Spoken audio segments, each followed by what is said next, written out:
Hello everyone. Start करते हैं biology in human welfare के पार्ट 19 से, जिसमें हम लोग पढ़ने वाले हैं ड्रग्स एंड अल्कोहल अब्यूज़ के बारे में। इससे पहले के पार्ट में हम लोगों ने, जो इस सीरीज़ का पार्ट है, उसमें हम लोगों ने कैंसर के बारे में पढ़ा था। तो वो आई एम होपिंग कि आपको अच्छे से क्लियर हो गया होगा। So let's just start with this particular topic. Surveys and statistics shows that use of drugs and alcohol has been on the rise, especially among the youth। मतलब जितने भी सर्वे हुए हैं या फिर कोई भी स्टैटिस्टिक्स है, या जिसे कहते हैं ना कि रिपोर्ट आती रहती है डिफरेंट काइंड ऑफ, उसके अकॉर्डिंग जो ड्रग्स और अल्कोहल है, ठीक है, एक तो ड्रग्स होते हैं, हार्ड ड्रग्स होते हैं जिससे पूरा नशा हो जाता है, एक अल्कोहल हो गई, ठीक है।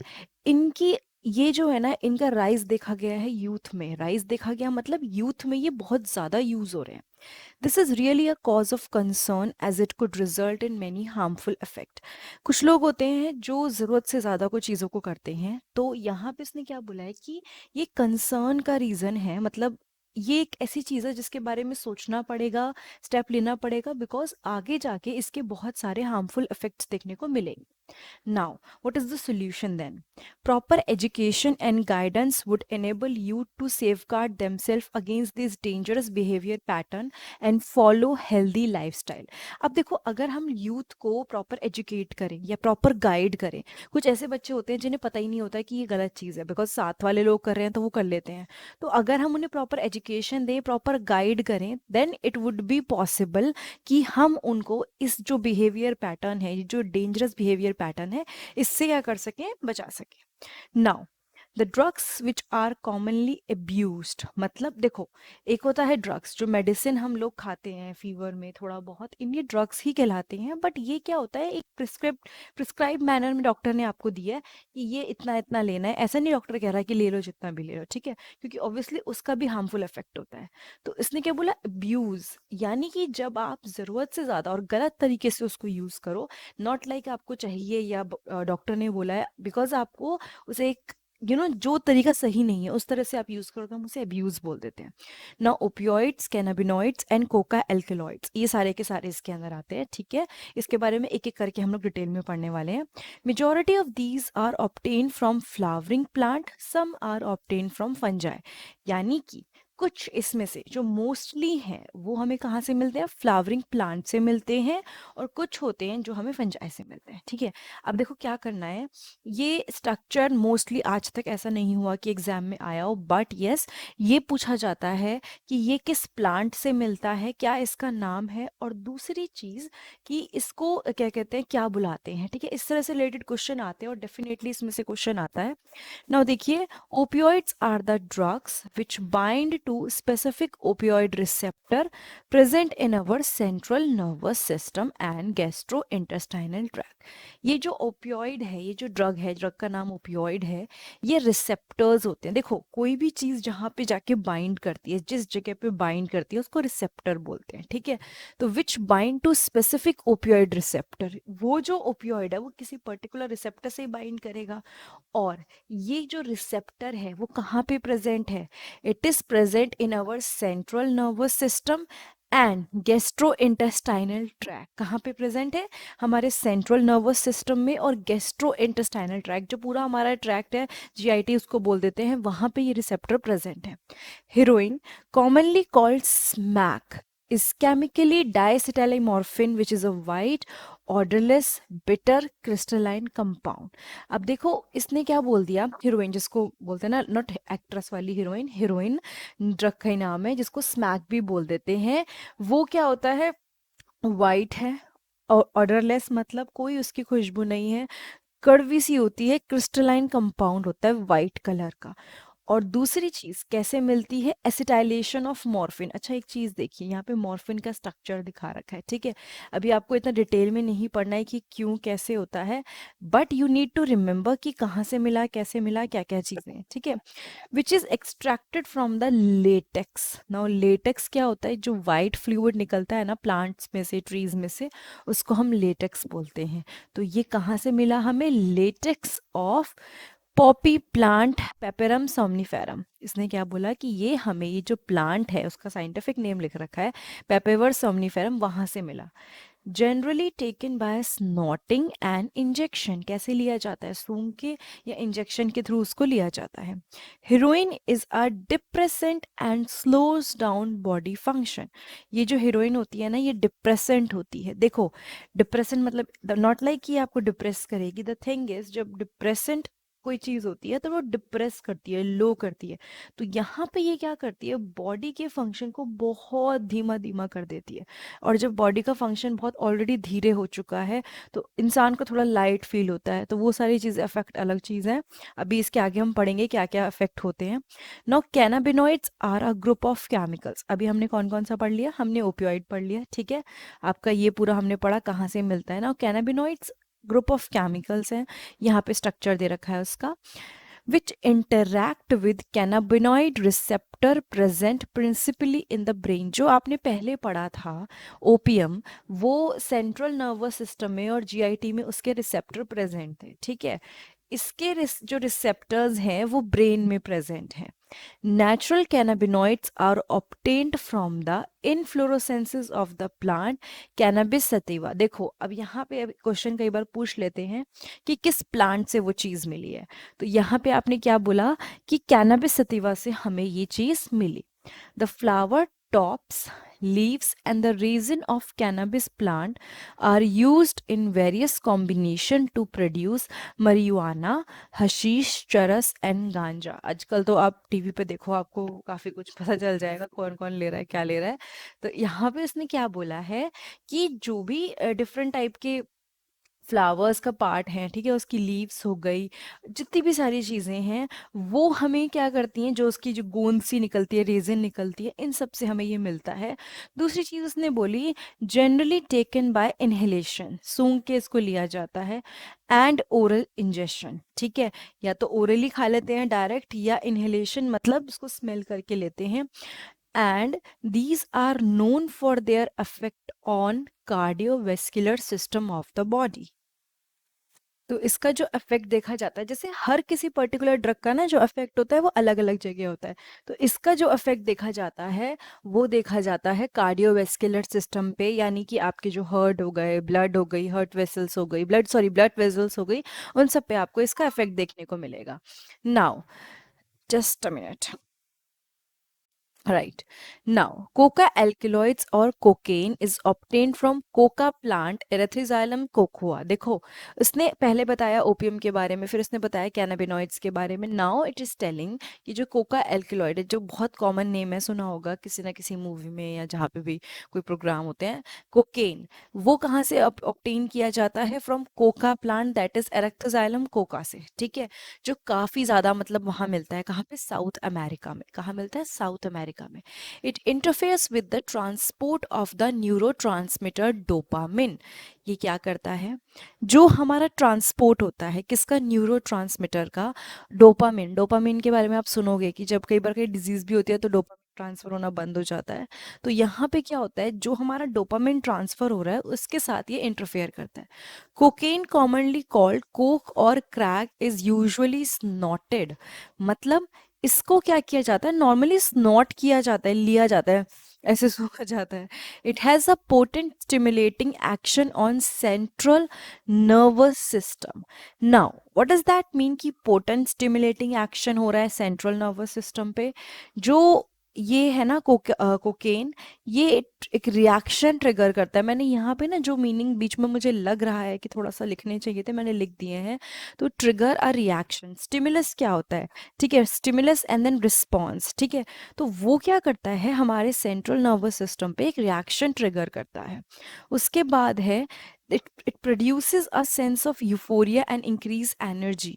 यानी क्या होता है, इसकी वजह से ना एकदम से ऐसे यूफोरिया वाली फीलिंग आती है, एक्साइटमेंट या हैप्पीनेस वाली फीलिंग आती है, और एनर्जी भी बढ़ जाती है, obviously increase energy. Excessive dosage of cocaine causes hallucination. यानी कि अगर बहुत ज़्यादा कोकेन कोई कंज्यूम कर ले तो हेलिसिनेशन मतलब पूरा ऐसे पूरा दुनिया घूम रही है, अजीब सा लग रहा है, ये सारी चीज़ें होने लग जाती हैं। Other well known plant with hallucinogenic properties are atropa belladonna and datura. धतूरा के बीज भी होते हैं जिस कुछ कुछ चीज़ों में यूज़ होते हैं। तो यहाँ पे क्या हुआ, एट्रोपा बेलाडोना एंड धतूरा वो प्लांट्स हैं जिनकी भी हेलिसिजेनिक प्रॉपर्टीज होती हैं। These day cannabinoids are also being abused by some sport persons। देखो जब कोई स्पोर्ट खेलने जाता है और उसके अंदर से ऑलरेडी बहुत ज़्यादा एक्साइटमेंट है या एनर्जी लेवल बहुत हाई हो रखा है, तो अब क्या होगा, वो जब भी परफॉर्म करेंगे थोड़ा बेटर परफॉर्म कर पाएंगे। कई बार ऐसा होता है। तो स्पोर्ट्स फील्ड में बहुत सारे केसेस ऐसे आते हैं जहाँ पे लोग ड्रग्स कंज्यूम करते हैं। एंड जब ये ड्रग्स कंज्यूम करते हैं तो इनका जो सिस्टम होता है, इनका ऑब्वियसली इनको भी लगता है और एक्चुअली ऐसा होता भी है कि वो बेटर खेल रहे हैं। बट एक्चुअली क्या होता है, ऑब्वियसली इसके नेगेटिव इम्पैक्ट होते हैं, बट कहीं ना कहीं उनके परफॉर्मेंस पे फ़र्क पड़ता है। इसलिए जब कोई स्पोर्ट्स में पकड़ा जाता है जिसके क्या कहते हैं कुछ हिस्ट्री रही है कि उसने ड्रग कंज्यूम किया है खेलने से पहले, तो उसको बिल्कुल ही वो बॉयकॉट कर देते हैं कि नहीं आप नहीं खेल सकते। ठीक है। अब उसके बाद है drugs like barbiturates, amphetamines and benzodiazepines and other similar drugs। pronunciation might be different, so don't think कि थोड़ा गलत हो रहा है, तो जहाँ पे भी आपको लग रहा है आप अपने अकॉर्डिंग pronunciation कीजिएगा। that are normally used as medicines to help Patients cope with mental illness like depression and insomnia are often abused। देखो एक चीज़ है, किसी किसी को नींद नहीं आ रही, उसको कोई और प्रॉब्लम है या मेंटली इट्स नॉट मतलब स्टेबल नहीं है अभी कंडीशन, या कुछ भी छोटी मोटी प्रॉब्लम, बहुत सारी प्रॉब्लम हो सकती हैं। तो वहाँ पे ना मेडिसिन दी जाती है। अब जैसे एक एग्जांपल देती हूँ, नींद की दवाई दी जाती है। ठीक है। नींद की दवाई दी जाती है, उससे क्या होता है, नींद आती है। अब जिसने एक दो बार खाई ठीक है, फिर क्या होता है, फिर लोग उसको बहुत ज़्यादा खाने लगते हैं, रेगुलर बेसिस पे खाने लगते हैं। और जब रेगुलर बेसिस पे खाने लगते हो तो आपकी बॉडी उसको मतलब उसको हाई डोसेज चाहिए। लाइक जो हर ड्रग और हर इस चीज़ के साथ होता है कि आप पहले थोड़ा सा अमाउंट ट्राई करते हो, फिर कुछ टाइम बाद क्या होता है, आपकी बॉडी खुद ही उसके अकॉर्डिंग अपने आप को एडजस्ट कर लेती है और उसको बहुत ज़्यादा अमाउंट में चीज़ें चाहिए होती हैं। ठीक है। तो ये क्या हुआ आपका, एक तरह से आपने बॉडी में आदत डाल ली। तो सेम वे में क्या होता है, जो इंसोम्निया या डिप्रेशन की दवाइयाँ होती हैं, लोग इसका मिसयूज़ करते हैं। आपने देखा होगा मूवीज़ में पूरी की पूरी गोली की वो खा ली। तो ये सब अब्यूज़ में ही आता है। आप जो यूज़ है वो ना करके आप किसी और चीज़ में गलत तरह से यूज़ कर रहे हो, दैट इज़ कॉल्ड अब्यूज़। ना मॉर्फिन, जो मॉर्फिन होती है बहुत ही ज़्यादा मतलब मेडिसिन से कहते हैं ना वास्ट उसमें यूज़ होती है। It's a pain killer. तो जब भी कोई तबीयत खराब होती है या कुछ भी होता है, छोटे मोटे चीज़ों में मॉर्फिन लेते ही है। It's very effective sedative and painkiller and is very useful in patients who have undergone surgery। जो लोगों की सर्जरी हुई है, बॉडी में पेन है, तो डॉक्टर उनको ऑब्वियसली क्या देते हैं, पेन किलर देते हैं, ताकि जब तक जो जख्म है वो भरे नहीं, उनको दर्द ना हो। Several plants, fruits, and seeds have hallucinogenic properties have been used for hundred of years in the folk medicine, religious ceremonies, and ritual all over the globe। हमारे बहुत सारे प्लांट्स हैं, फ्रूट्स हैं, सीड्स हैं जो, और उनकी कुछ हेलिसिजोनिक प्रॉपर्टी होती है। कि एग्जाम्पल देती हूँ भांग का। भांग बहुत ज़्यादा लोग मतलब हमारे देश में तो मैंने सुना ही है, जहाँ तक वो लोग क्या करते हैं होली पे बहुत ज़्यादा, तो इट्स लाइक सेरेमनीज में या जो रिचुअल्स होते हैं उसमें कई जगह पे कॉमन है। कई जगह ऐसी हैं इंडिया में जहाँ पे उगाए भी जाते हैं और उनको लेकिन अब्यूज़ की तरह नहीं लिया जाता, इट्स देयर कस्टम। ठीक है। When these are taken for a purpose other than medicinal use or in amount frequency that impairs one physical, physiological or psychological function, it is called drug abuse। Last की line मैं पढ़ के बता देती हूँ क्या लिखी है। देखो, पहली बात तो अगर आपको किसी चीज़ के लिए बोली गई है कि ये यूज़ है इसके लिए लो, आप वो यूज़ ना करके किसी और यूज़ के लिए ले रहे हो। जैसे नींद की दवाई किसी ने थोड़ी सी बोली थी कि एक गोली ले लेना, आप ले रहे हो कि भैया टेंशन रिलीज हो। कई बार लोग सुसाइड में यूज़ कर लेते हैं, जो कि बहुत गलत है। तो वो आपने क्या किया, उस एक्चुअल यूज़ ना करके कुछ और यूज़ किया, which is wrong. Second thing, अगर आप ज़रूरत से ज़्यादा ले लेते हो, ठीक है, आप उसको इतना अमाउंट में ले लेते हो कि वो फिजिकल, फिजियोलॉजिकल या साइकोलॉजिकल फंक्शन पे इफेक्ट डालता है, तो हम उसको ड्रग अब्यूज़ बोलते हैं। तो कोई बोले कि ड्रग अब्यूज़ का मतलब क्या है, तो दोनों रीज़न आप दे सकते हो कि भाई एक तो जो रीज़न था वो ना यूज़ करके आपने किसी और चीज़ में यूज़ किया। दूसरा हो गया कि आपने उसको ऐसे यूज़ किया कि ज़रूरत से ज़्यादा अमाउंट में यूज़ किया कि भाई आपकी बॉडी के फंक्शंस पे बहुत बुरा इफेक्ट पड़ा। ठीक है। अब इसके साथ साथ ये वाला और क्लियर करवा देती हूँ, स्मोकिंग के ऊपर टॉपिक है ये। थोड़ी लंबी हो रही है ये वीडियो, बट एटलीस्ट इस वीडियो को देखने के बाद ये जो टॉपिक है ना आपका, ये अच्छे से क्लियर हो जाएगा। ठीक है। Now smoking also paves the ways to hard drugs. वो भी हार्ड ड्रग्स की तरफ आप मान लो आई जाता है। टोबैको जो है वो ह्यूमन बीइंग यूज कर रहे हैं फॉर मोर देन 400 ईयर्स। ये स्मोक किया जाता है जब सिगरेट में होता है, च्यू किया जाता है, या फिर इसको कई जगह पे स्नफ यानी कि सूंघने में भी काम लिया जाता है। अब टोबैको के अंदर बहुत सारे ऐसे केमिकल सब्सटेंसेस होते हैं जिसमें निकोटिन भी आता है एंड एल्कोलॉइड भी आता है। अब देखो इसने क्या बोला निकोटिन के बारे में। Nicotine stimulates adrenal gland to release adrenaline and noradrenaline into blood circulation. Nicotine ने क्या किया, एड्रिनल ग्लैंड जो होता है हमारी बॉडी में, आप 11th में पढ़ चुके हो, उसमें से एड्रेनलिन सिक्रीट करवाता है, ठीक है, and noradrenaline into blood circulation, both of which raise blood pressure and increase heart rate. तो दोनों में क्या हुआ, आपका एड्रिनल ग्लैंड पे फंक्शन अफेक्ट पड़ा निकोटिन का, जिसकी वजह से ब्लड प्रेशर और हार्ट रेट बढ़ गए। Smoking is associated with increase incidence of cancer of lung, urinary bladder and throat, bronchitis, emphysema, coronary heart disease, gastric ulcer etc। देखो स्मोकिंग का सिर्फ एक इम्पैक्ट नहीं है, अगर आप देखोगे जो स्टडीज हुई हैं उसके अकॉर्डिंग लॉन्ग टर्म में जो स्मोकिंग करते हैं they are very prone of having cancer. Throat cancer हो जाता है, लंग कैंसर बहुत कॉमन होता है उन लोगों के अंदर।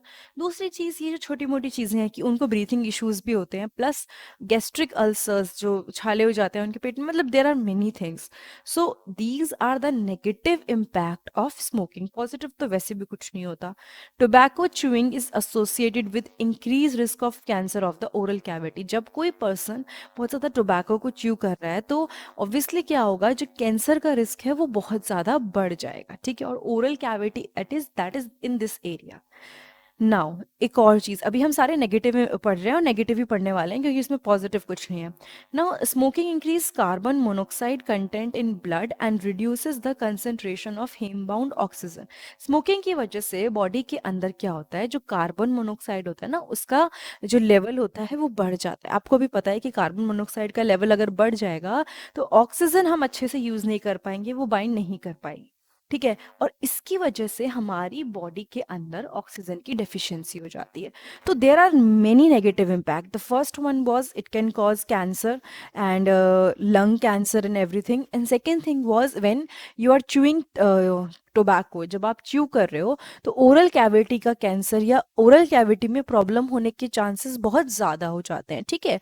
दूसरी चीज़, ऑक्सीजन की कमी हो जाती है बिकॉज जो कार्बन मोनोऑक्साइड है उसका लेवल काफ़ी ज़्यादा बढ़ जाता है, ठीक है। When one buys packet of cigarette one can not miss the statutory warning that is present on the packing which warn against smoking and say how it is injurious to health. देखो कभी भी अगर आपने किसी ने देखा होगा खरीदते हुए सिगरेट के पैकेट को, कभी ना कभी तो किसी ने देखा होगा। So it is having a warning over there कि भाई इसको करने से ये इट किल्स, मतलब ये बिल्कुल भी ठीक नहीं है, लेकिन still we obviously we cannot क्या बोलूँ अब, कि लोग नहीं मानते, चीज़ों को नहीं समझते, तो ठीक है वो चीज़ छोड़ देते हैं। बट द पॉइंट इज़ कि नहीं करना चाहिए बिकॉज लॉन्ग टर्म में इसके बहुत नेगेटिव इम्पैक्ट है। एक दो दिन में नहीं पता चलेगा, you will enjoy, but after that जब थोड़ा टाइम हो जाएगा, जो चेन स्मोकर्स होते हैं उनके साथ बड़ी तगड़ी प्रॉब्लम होती है, they can not leave it. So that happens and it is very injurious to health. And दूसरी चीज़, smoking is very prevalent in society both among young and old. बहुत ज़्यादा, मतलब ऐसा नहीं है कि छोटे बच्चों को ही देखने को मिलेगा, यूथ में बड़े लोग भी बहुत हैं जो स्मोकिंग करते हैं रेगुलर बेसिस पे। Knowing the danger of smoking and chewing tobacco and its addictive nature, the youth and old need to avoid these habits because we know, हमें पता है कि क्या इसके खतरे हैं, क्या चीज़ें ये नुकसान पहुंचाता है, किस तरह से पहुंचाता है। तो what we need to do is कि इन चीज़ों को हम अवॉइड करें, ठीक है। और दूसरी चीज़, हम काउंसलिंग या मेडिकल हेल्प, मतलब होता है ना कि ऐसी चीज़ें दें जिससे ये चीज़ें छोड़ सके। अब जैसे एक एग्जांपल देती हूँ, कोई अगर ड्रिंक कर रहा है तो उनके लिए रिहैब होते हैं जहाँ पे हम उनको भेज दें, धीरे धीरे उनकी आदत छुड़वाई जाती है। And it's not easy. Why it is not easy we will study in the next part about the withdrawal syndrome. Withdrawal syndrome देखेंगे कि क्या होता है, कैसे होता है, बट ये रीज़न है कि इस चीज़ों को ना ऐसे एकदम से नहीं छुड़वा सकते। जैसे अब मैं बताती हूँ कि सिगरेट के लिए there is this chewing tablet जो बेसिक हर कोई फर्स्ट लेवल पे ट्राई करता है। उसको उसको खाने के बाद it said that people do not feel like having what we said, कुछ भी मतलब उनको मन नहीं करता कि हम सिगरेट लें या कुछ लें, so that must be having some effect. So ये जो चीज़ें होती हैं ना, इसके लिए प्रॉपर काउंसलिंग गाइडेंस चाहिए, और ऑब्वियसली कंपनी अच्छी होनी चाहिए, सही कंपनी होनी चाहिए, ठीक है। तो आई एम होपिंग कि ये पूरा पार्ट आप लोगों को क्लियर हो गया होगा। नेक्स्ट पार्ट में हम लोग ये adolescence and drug alcohol abuse के बारे में पढ़ने वाले हैं। इस पार्ट में हम लोगों ने पूरा अच्छे से पढ़ लिया है। Okay, this is just for the revision part, छोड़ देते हैं उसको। Okay, so we are done with this part and हमने ड्रग एंड अल्कोहल अब्यूज़ पूरा कवर कर लिया है। तो अगर आपको 11th और 12th की और वीडियोस देखनी है तो नीचे आपको डिस्क्रिप्शन बॉक्स में मिल जाएंगी, वरना डायरेक्टली मेरे चैनल पे जाइए, वहाँ पे प्लेलिस्ट बनी हुई है क्लास सब्जेक्ट के अकॉर्डिंग। तो आपको 11th या 12th जो भी चैप्टर देखना है, प्लस अलग अलग सीरीज भी हैं, तो उसमें जाके आपको जो पार्ट देखना है आप उसको डिटेल में देख सकते हैं। Thank you so much.